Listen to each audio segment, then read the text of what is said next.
Olá a todos, quero saudar-vos com a graça e a paz do nosso Senhor Jesus Cristo. Quero dar um abraço especial aos irmãos da Gafanha Nazaré e de São Jacinto, mas também a todos aqueles que nos assistem, e que seja pela primeira vez ou não, que este tempo de estudo bíblico seja um tempo proveitoso, um tempo de edificação espiritual e também de aprendizagem acerca da Palavra de Deus. Nós estamos a estudar o livro de Jó e hoje vamos olhar para a última parte da narrativa dos primeiros 2 capítulos e tudo o que vem depois daí vai ser em forma poética e a narrativa só volta no final do livro. Então vamos olhar para os últimos acontecimentos nesta parte da vida de Jó, pois a partir do capítulo 3 em diante o que vai acontecer é o diálogo entre Jó e os seus amigos e que nós iremos analisar mais para a frente. Para hoje vamos ficar com a passagem de Jó, capítulo 2, verso 1 a 13. Vamos ver mais um teste que Satanás vai propor a Deus para testar Jó e também vamos ver mais uma vez a reação de Jó acerca desse teste, acerca do sofrimento a que ele foi submetido.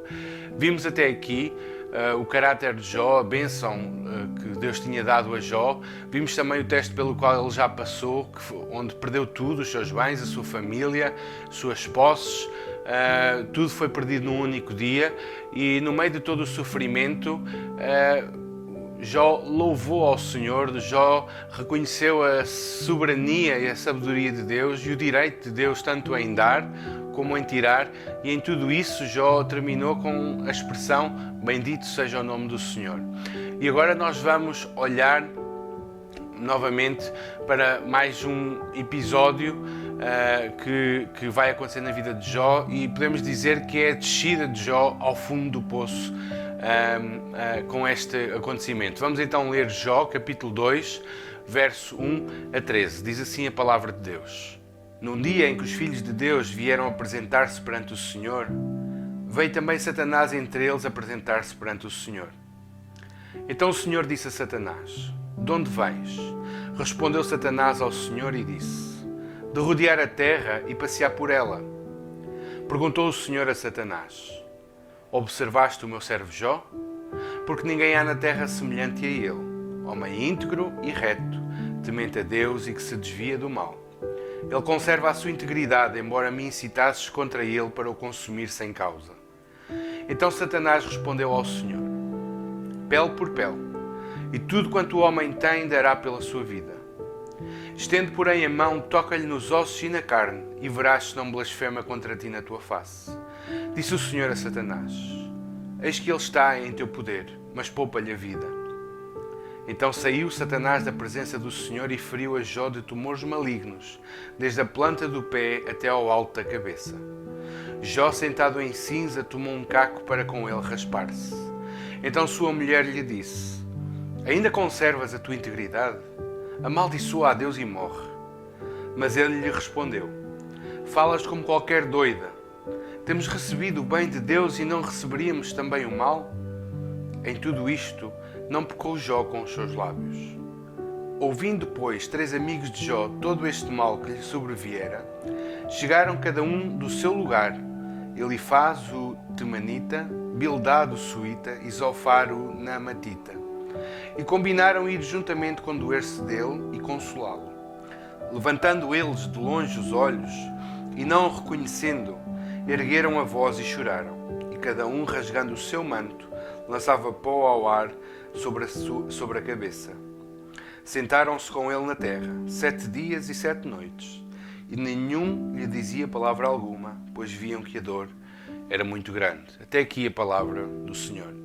A nossa passagem ela divide-se em 3 momentos centrais. Do versículo 1 até ao versículo 6, vemos novamente o debate entre Deus e Satanás e uma nova tese que Satanás levanta e um novo teste que Satanás quer fazer para provar que Jó é de facto um piedoso mentiroso. Então ele vai lançar um novo teste. Depois do 7 até ao 10, temos então mais uma calamidade que se abate sobre Jó e a sua reação a essa calamidade. E do verso 11 até ao verso 13 temos então a introdução dos 3 amigos que vêm para consolar a Jó. Então vamos à primeira parte, do versículo 1 ao versículo 6. Lemos então que um novo teste e uma nova tese é proposta. O texto começa exatamente como começou o verso 6 e 7 do capítulo 1. Foi num dia, não diz qual, num dia vieram apresentar-se perante o Senhor, vieram os filhos de Deus apresentar-se perante o Senhor e veio também Satanás apresentar-se perante o Senhor. Aquilo que podemos dizer aqui já foi dito no estudo bíblico anterior, quando falámos acerca do versículo 6 e do versículo 7. Filhos de Deus, eu creio aqui que são a corte celestial, os anjos, e Satanás aparece lá também para acusar Jó. E então o Senhor faz novamente a pergunta: de onde vens? Respondeu Satanás ao Senhor: de rodear a terra e passear por ela. Satanás continua com o mesmo calendário, com a mesma agenda, sempre passear pela terra, vaguear pela terra, procurando quem devorar, procurando uma brecha para colocar inimizade entre homem e Deus. Então o Senhor volta novamente à questão de Jó. É o Senhor que inicia novamente a conversa acerca de Jó. No verso 13 diz: perguntou o Senhor a Satanás: observaste o meu servo Jó? E é interessante que depois de tudo isto que Jó tinha passado, depois de Deus ter colocado Jó como seu defensor na terra, o Senhor chama novamente a atenção para Satanás acerca de Jó. Disse: viste bem o meu servo Jó? Viste qual foi o seu procedimento? E o Senhor vai dizer exatamente as mesmas qualidades que disse antes de Jó ter passado pelas calamidades. No versículo 8 do capítulo 1, Deus retrata Jó como um homem íntegro, reto, temente a Deus e que se desvia do mal. E agora no capítulo 2, no verso 3, Deus vai exatamente dizer as mesmas coisas, ou seja, Jó não perdeu nenhuma das suas características piedosas com todo o sofrimento a que foi submetido. A perda dos seus bens, da sua riqueza, das suas posses, do seu prestígio social até, e dos seus filhos. Perdeu os seus filhos, os seus 10 filhos. No entanto, as características piedosas de Jó mantiveram-se iguais. Deus está a dizer que ele continua o mesmo, a mostrar que ele era íntegro. Como ele diz no final do versículo, diz: ele conserva a sua integridade, embora me incitasses contra ele para o consumir sem causa. E o que é a integridade? A integridade descreve o caráter e a qualidade de uma vida guiada pelo temor do Senhor e pelos princípios éticos de retidão, honestidade e lealdade. Jó manteve-se íntegro, completo. Ele mostrou que a sua piedade, a sua adoração ao Senhor, a sua fé em Deus ficou na mesma, ficou igual, não foi melindrada por nada daquilo que aconteceu exteriormente. E isto glorificou ao Senhor, isto provocou uma derrota no próprio Satanás, e o Senhor foi exaltado com esta atitude de Jó, foi exaltado com o procedimento de Jó em todo este acontecimento. No versículo 4, então, vemos a tese de Satanás. E ele diz assim: pele por pele, tudo quanto o homem tem dará pela sua vida. O que é que Satanás está a dizer com isto? Está a dizer que nenhum homem ama a Deus acima de si mesmo. Jó podia amar a Deus acima das riquezas, podia amar a Deus acima da sua própria família, mas nunca iria amar a Deus acima de si mesmo. É esta a tese de Satanás. A expressão pele por pele é uma expressão difícil, mas podemos estar perante um recurso linguístico onde a parte representa o todo, e com o termo pele pode estar a mostrar o corpo, ou seja, o homem ele vai fazer de tudo para preservar a sua vida. Ele vai fazer de tudo para continuar vivo. Então, quando ele diz no verso 5, estende, porém, a tua mão, toca-lhe nos ossos e na carne, e verás se não blasfema contra ti na tua face. O que Satanás está a sugerir é, ele pode ter aguentado a dor da perda dos seus bens, da perda dos seus filhos, mas assim que a dor chegar aos seus próprios ossos, ao seu corpo, ele vai blasfemar de ti. Ele vai mostrar verdadeiramente quem é e que tu não estás acima dele mesmo. Ele ama-se mais a si mesmo do que a ti. Devemos ter algum cuidado porque esta afirmação de Satanás ela é mentirosa. Ele diz tudo o que o homem tem dará pela sua vida. Ou seja, que nós rapidamente trocamos todas as coisas pela nossa vida. É certo que muitas vezes isso pode acontecer, mas Jó era pai e como pai que era, certamente ele estaria mais disposto a morrer ele para que os seus filhos vivessem do que em ver os seus filhos mortos para que ele estivesse vivo. Este é o sentimento de qualquer pai, qualquer mãe decente, de estar disposto a dar a sua própria vida pelos seus filhos. Mas Satanás está aqui a incutir uma mentira, está aqui a entrar num logro para com Deus. Está a lançar uma tese enganadora de que não há homem nenhum que ame mais as outras coisas do que a si mesmo. E isto não era verdade. Mas o Senhor então permite que Satanás siga adiante. Satanás está então a propor que o corpo de Jó seja tocado, porque assim que ele sentir a dor aguda no seu próprio corpo, e nós sabemos que uma dor aguda e constante no próprio corpo, quando sentimos uma dor insuportável, a nossa mente perde a razão, nós perdemos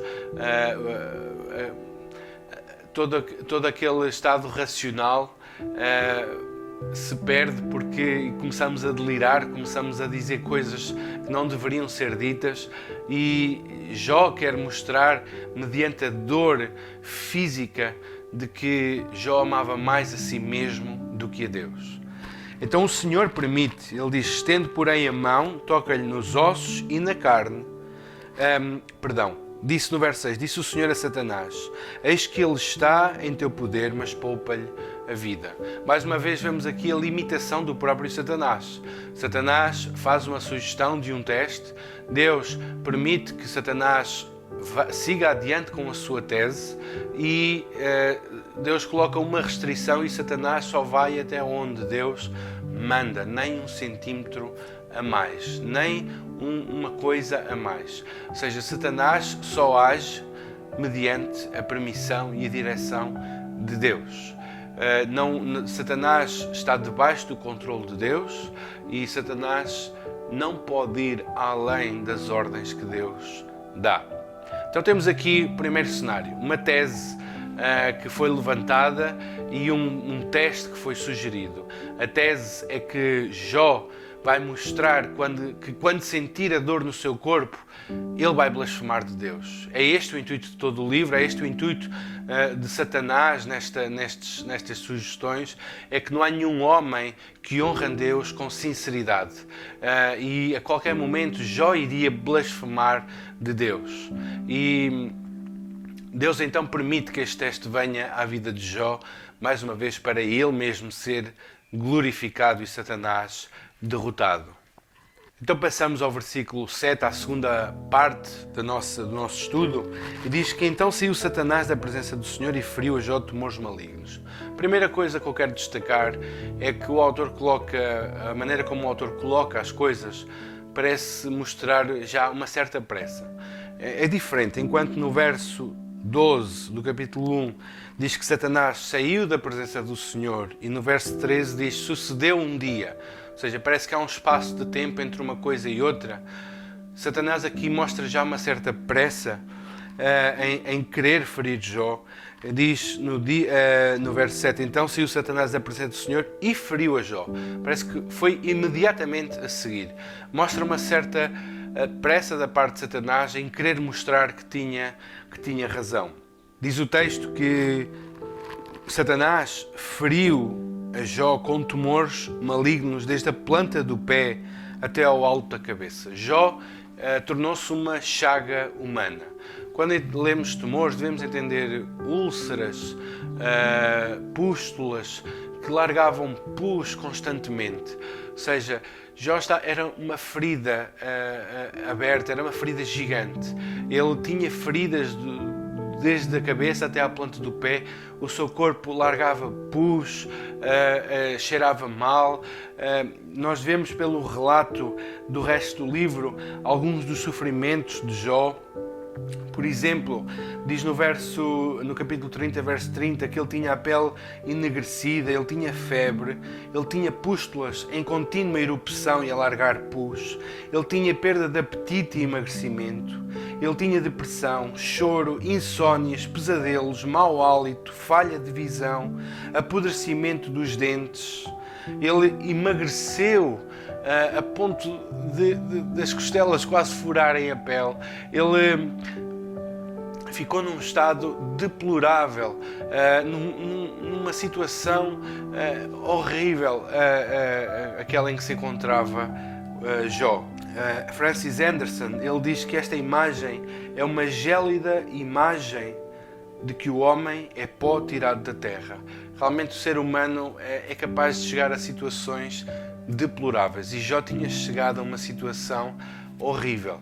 Ele era uma ferida aberta, ele era uma chaga gigante em constante purulência, ou seja, estava sempre a largar pus.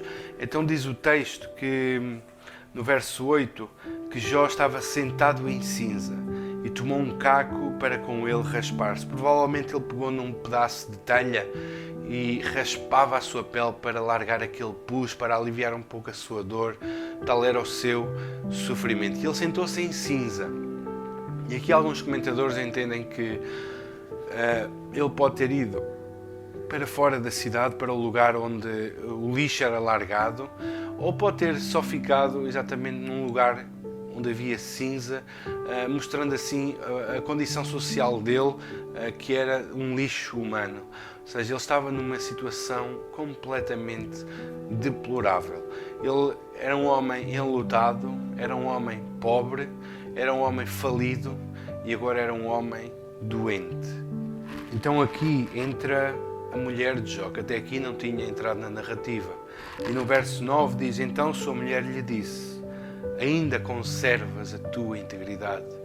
Vemos que é exatamente a temática que Satanás tem vindo a questionar, a integridade de Jó. Será que Jó era um homem íntegro? Satanás dizia que não, mas ele foi-se mostrando íntegro, apesar de todas as calamidades que lhe sobrevieram. E agora aparece a mulher de Jó, e às vezes nós apressamos-nos a julgar a mulher de Jó. Reparem que até aqui nada é dito sobre ela, bem ou mal, mas colocamos-nos na posição dela. Não foi só Jó que perdeu os filhos, não foi só Jó que ficou pobre. A sua esposa também perdeu 10 filhos, a sua esposa também ficou na miséria, a sua esposa também perdeu o seu status social. Ou seja, ela passou por tudo aquilo que Jó tinha passado. Mas neste momento específico, o sofrimento veio ao próprio Jó.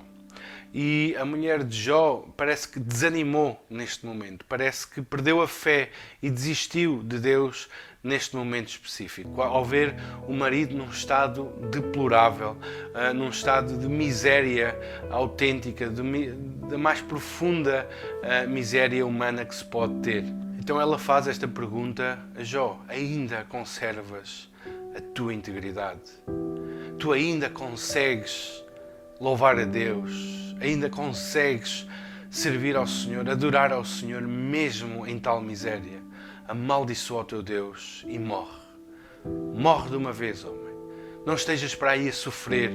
Para com esse sofrimento de uma vez por todas e morre. É interessante nós percebermos nestas palavras da mulher de Jó exatamente o argumento que hoje em dia se utiliza para a eutanásia. Hoje em dia diz que, bem, se não posso ter uma vida digna, então eu prefiro morrer. E era isto que a mulher de Jó estava a sugerir.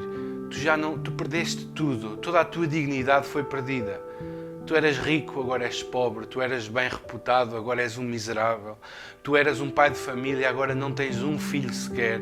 Tu eras um homem são que ajudava os outros, que aliviava os outros, e agora tu estás numa miséria, és uma chaga humana, em sofrimento atroz. Morre, tu perdeste a dignidade completa. Então, vemos aqui o argumento que ainda hoje se usa para a prática da eutanásia. Mais vale morrer do que viver num estado deplorável. Só que Jó, ao contrário de Adão, que ouviu Eva, ou de Abraão, que ouviu Sara, Jó não ouviu a sua esposa e respondeu-lhe e disse-lhe assim: falas como qualquer doida.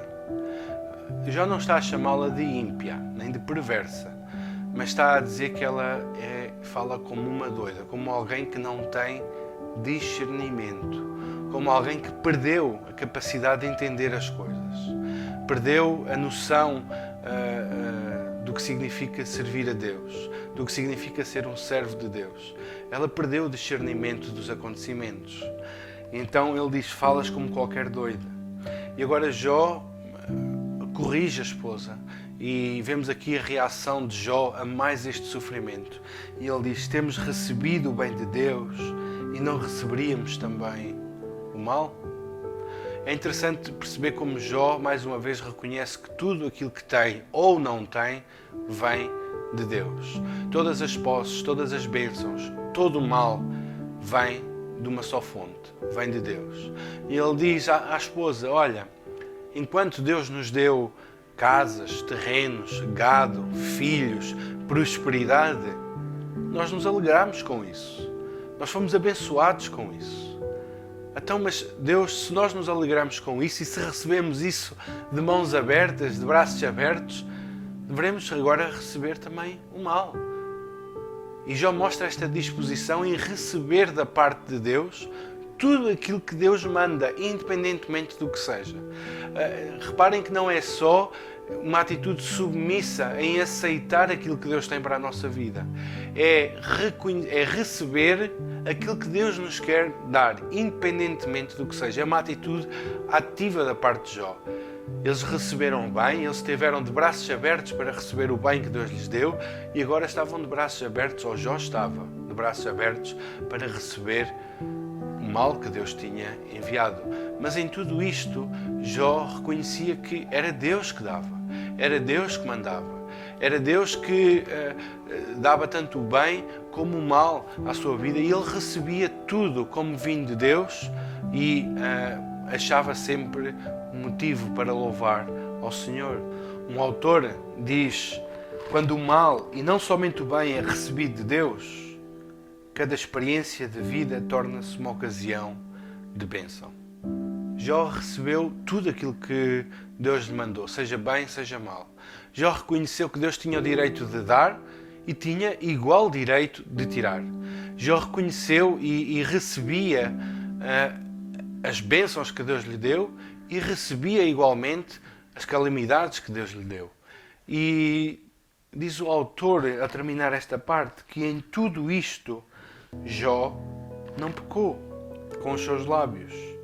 Ou seja, esta atitude de perceber que tanto o bem como o mal, tanto a saúde como a doença, são coisas que vêm de Deus. Não há pecado nisto. Jó não pecou em aceitar isto como vindo de Deus. Hoje em dia temos uma cultura que foge ao sofrimento, não quer sofrer. E vemos isso, por exemplo, na questão do aborto. Se há a perspectiva de uma criança vir com uma deformidade, nós não queremos estragar a sociedade em geral, não quer estragar a sua vida, o seu padrão de felicidade, então aborta-se para não termos que arcar com um filho deficiente, com um filho que nos vai trazer problemas. Ou no final de vida, quando vemos que estamos em sofrimento ou alguém próximo a nós está em sofrimento atroz, nós não queremos lidar com o sofrimento, então a sociedade vê como solução a eutanásia, acaba-se ali o sofrimento. No entanto, uma perspectiva bíblica encara que o sofrimento é uma dádiva de Deus e ela vem com um propósito para nós. E Jó recebeu isso como vindo de Deus e não pecou em entender as coisas assim. não pecou em entender que tanto o bem como o mal são dádivas de Deus e que muitas vezes o mal que vem é para nosso crescimento, para a nossa aprendizagem, para nos aproximarmos dele. Chegamos então à terceira parte da nossa passagem, onde vemos então os amigos de Jó. Do verso 11 ao verso 13 diz que vieram 3 amigos para consolar Jó. E eu quero destacar aqui 3 coisas. A primeira delas é o propósito da amizade nos tempos de dor. No verso 11 diz que 3 amigos, Elifaz, Bildade e Zofar, não sabemos quem são, não sabemos as terras, nem onde se situavam as terras de onde eles vinham, mas eram 3 amigos e eram verdadeiros amigos de Jó. Eles, ouvindo tudo aquilo pelo que Jó tinha passado e a maneira como Jó estava a sofrer, eles vieram ter com Jó e vinham com um propósito louvável. Eles vinham para condoer-se dele e consolá-lo. Eles vinham para estar com ele na sua dor. E este é o propósito da amizade. Nós, aqui nestes primeiros 3 versículos, não temos nada que acusar os amigos de Jó. Vamos ver muitos erros depois, quando eles começam a dialogar, começam a acusar Jó daquilo que não sabem, daquilo que não conhecem. Mas neste momento nós não devemos pensar que eles não eram verdadeiros amigos. Eles eram verdadeiros amigos. Eles podiam não querer saber de Jó. No entanto, eles vieram ter com Jó e vieram para o consolar, vieram para sofrer com ele, para estar com ele. E este é o propósito da amizade. É nos momentos de maior dor, de maior sofrimento, que nós percebemos quem são os verdadeiros amigos. E estes 3 homens, eles largaram as suas vidas e vieram para ter com Jó, apesar de Jó perder tudo. Eles certamente não vinham com o interesse de receber nada de Jó, porque já tinha perdido tudo, já não tinha nada para lhes dar. No entanto, eles vieram na mesma para estar com Jó, para condoer-se dele e para consolá-lo. E aqui não temos nada para acusar, mas temos uma atitude para imitar esta amizade genuína que está perto quando o amigo, quando o irmão está a sofrer, está em sofrimento atroz e necessita da presença de um amigo, de um irmão. E nós vemos aqui uma boa atitude a imitar. Ir ter com essa pessoa, ir com o propósito de condoer-se com ele, de consolar aquele que está em total sofrimento. Em segundo lugar, no verso 12, vemos que a amizade sofre com o sofrimento do amigo. Diz: levantando-se eles de longe os olhos e não o reconhecendo, ergueram a voz e choraram, e cada um, rasgando o seu manto, lançava pó ao ar sobre a cabeça. O que é que nós lemos aqui? Que eles sentiram a dor de Jó. Eles sofreram ao ver o seu amigo daquela maneira. Eles sofreram no seu coração ao ver em que estado se encontrava Jó. Jó estava num estado deplorável, irreconhecível. Jó, aquele homem rico, abastado, chefe de família, patriarca, dono de muitos bens, o senhor entre muitos servos, muitos escravos, agora era um homem cheio de chagas, mal cheiroso, envolto em cinza no chão, irreconhecível, magro, e eles condoeram-se do sofrimento de Jó. Então, e eles condoeram-se a ponto de também manifestarem esta dor, como Jó manifestou no início, rasgando o seu manto, sinal de dor, sinal de luto, de uma dor extrema que se está a sentir. Então, eles condoeram-se, e esta também é algo que faz parte da verdadeira amizade. Não é só alegrar-nos e estarmos na festa daqueles que festejam, mas estarmos na dor e no sofrimento daqueles que sofrem. E estes 3 amigos, eles condoeram-se, eles sofreram realmente pelo estado de Jó. E no verso 13 vemos que o amigo coloca-se ao lado do amigo. Vemos assim: sentaram-se com ele na terra. Ou seja, eles colocaram-se ao nível de Jó. Eles não se colocaram numa posição mais elevada, mas Eles que não tinham passado por nada daquilo, eles que não estavam doentes, no entanto, eles sentaram-se com Jó no chão. Eles sentaram-se ao lado de Jó. E o amigo é isto mesmo, é aquele que se coloca ao lado do outro, não numa atitude superior, mas que se coloca ao lado, independentemente do lugar em que aquela pessoa está. Jó estava no fundo do poço, Jó estava na cinza, estava cheio de dor, atormentado pela dor, e eles colocam-se ao lado dele para o consolar. E sentaram-se com ele à terra, e durante 7 dias e 7 noites, e nenhum lhe dizia palavra alguma, pois viam que a dor era muito grande. Diante do sofrimento de Jó, eles simplesmente limitaram-se a estar presentes. E até aqui estes amigos, eles não falharam. Eles falharam quando começaram a julgar, quando começaram a falar, mas até este momento, durante 7 dias, eles limitaram-se a estar ali. E muitas vezes sabemos que aquilo que é preciso não é palavras. Às vezes nós queremos consolar alguém e estragamos mais do que o que ajudamos quando começamos a falar, querendo dar explicações e razões para o sofrimento e dar lições de moral naquela altura. Muitas vezes a única coisa que é precisa quando alguém está a sofrer é nós estarmos lá, em silêncio, sofrendo com aquela pessoa, mas que aquele que sofre sinta que não está sozinho no seu sofrimento, que há alguém lá com ele. Ainda que não digamos uma palavra, ainda que não falemos nada, devemos mostrar esta presença na vida daquele que sofre.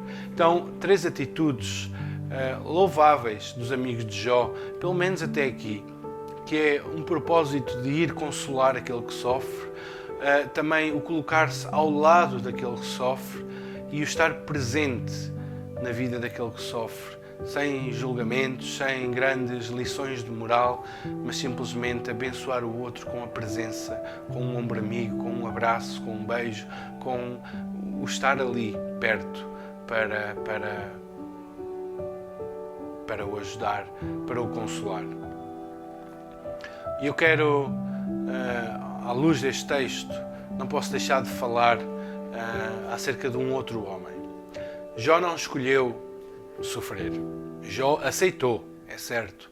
Ele recebeu o sofrimento que veio da parte de Deus. E ele não pecou em todo este processo. Ele manteve a sua integridade diante de Deus, manteve a sua piedade, apesar de todo o sofrimento. Mas há um outro homem cujo rosto também ficou desfigurado.